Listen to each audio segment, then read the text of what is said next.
So, who is she? Or rather, what is she?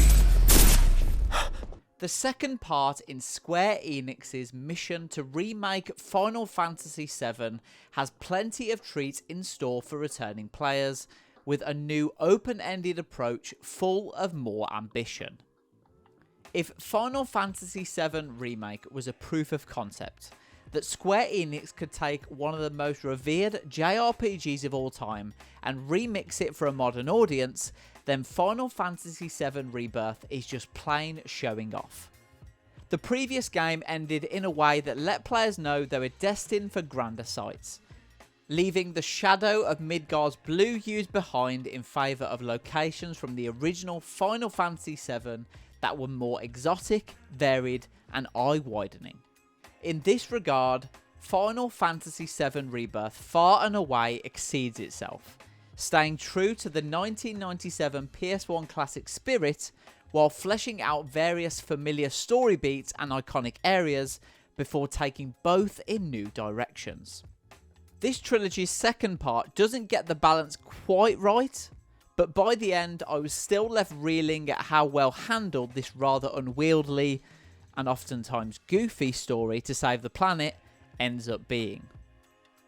Of course, having already nailed the basics of combat before, the big change this time around is how the world of Final Fantasy VII is presented.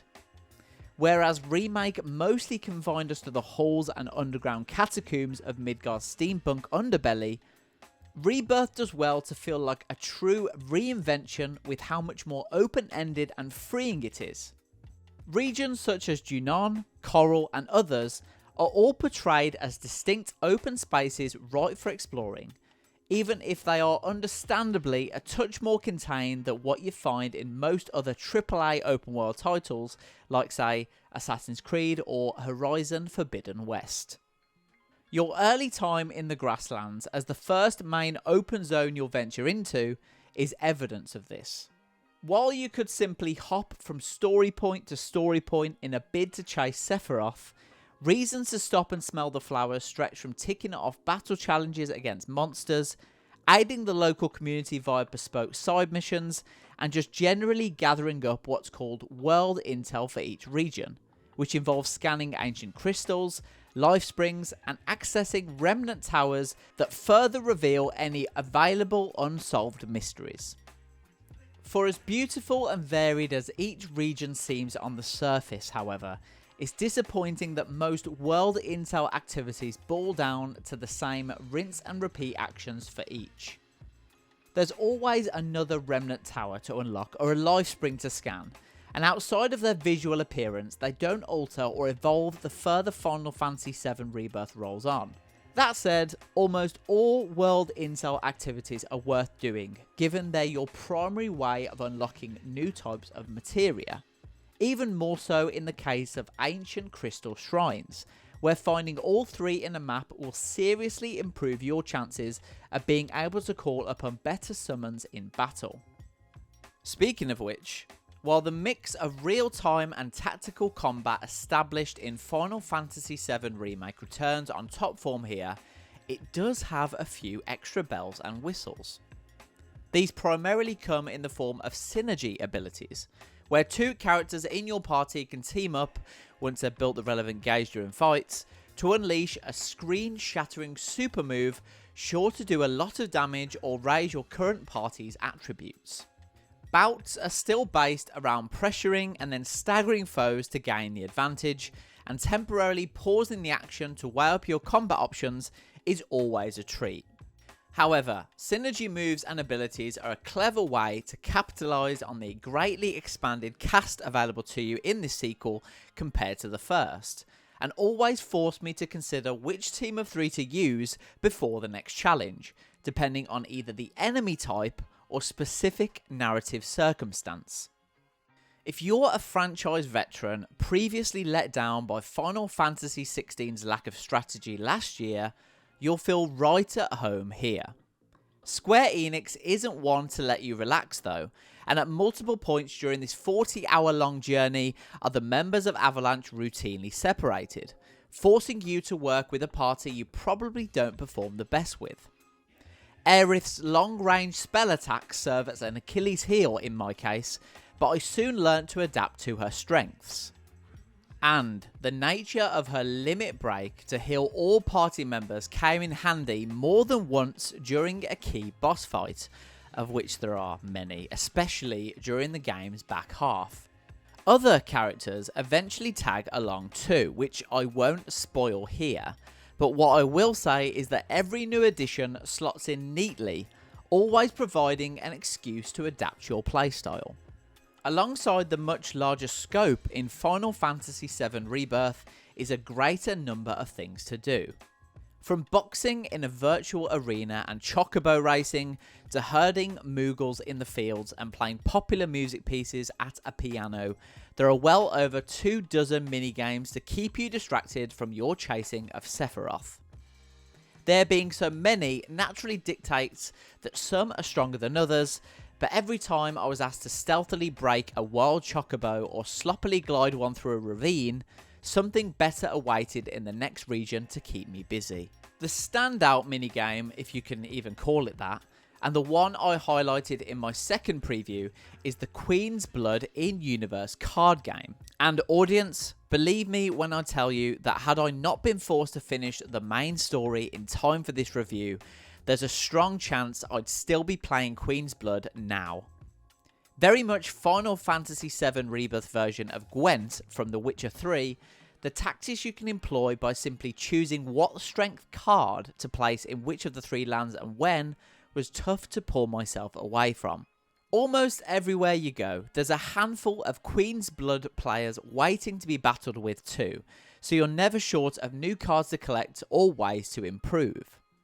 Throughout my whole time playing Final Fantasy VII Rebirth, the novelty of seeing iconic locations such as Cosmo Canyon, Costa del Sol, the Temple of the Ancients, and of course, the Disneyland-like Golden Saucer rendered through a 2024 lens in beautiful graphics on PS5 never really wore off.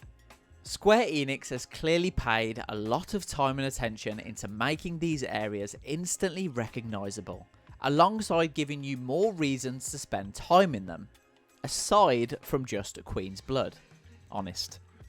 I mainly played in performance mode at 60 FPS pre-patch, and even then, the environments looked genuinely stunning. Now, all that being said, much was the case with Final Fantasy VII Remake before it. Final Fantasy VII Rebirth plot can be a tad overstretched at times, with sections where the main plot pauses for a certain character beat or side narrative to play out. Now, is this bound to happen when breaking what was originally a 40-hour RPG into 3 separate parts of a sizable length in and of themselves? Certainly. But it didn't stop me from feeling like the main thrust of Cloud's personal vendetta was being sidelined for something far more superfluous every so often. Like, for example, the bulk of one chapter's main goal being to lower a bridge. Final Fantasy VII Rebirth is an extremely generous game, yet some sections are better paced than others. And then there's the big question. Does Aerith die at the end? This will be the conundrum playing on many fans' minds as they charge towards this game's cliffhanger climax. And while I won't reveal the specific outcome here, I will say that there's something very enjoyable about playing a remake that isn't quite a remake, within a story where many of the characters know that their fate is being altered in real time around them. Even though Final Fantasy VII Rebirth very much stays true to the events that are supposed to come next, it also has continuous fun playing upon these expectations. Zack Fair's role in all of this is one of the most intriguing, for instance, and his B-plot constantly had me guessing about where Rebirth fits into this wider whole Square Enix is crafting. I don't hold up as much reverence for Final Fantasy VII like a lot of people, so I was happy to see the timeline regularly toyed with. In trying to maintain the core essence of the PS1 title's character arcs and story, but still breaking new ground, Final Fantasy VII Rebirth tries to pull off the impossible, and mostly gets away with it. I can't imagine playing through this sequel without any prior knowledge of the original events it adapts, let alone having this be a jumping in point. And though some might be disappointed it's not more experimental with the story they know for the bulk of the adventure, Square Enix managed to keep me guessing and leaves the story on a note that had me begging to learn more. True, many open zone tasks feel like filler and not all the minigames are winners, but Final Fantasy VII Rebirth is still an immensely strong middle chapter in one of gaming's most precious JRPG sagas. We at Mirror Gaming give Final Fantasy VII Rebirth a 4 out of 5 stars in our review. Let us know if you agree with the review or if you disagree with anything we've said. We'd love to hear from you in the comment section down below. And if you enjoyed the video, please drop a like and get subscribed if you want more game previews, reviews, and much more. 2024 is going to be a busy one. And on that note, we'll see you in the next one. Gentlemen, it has been an honor.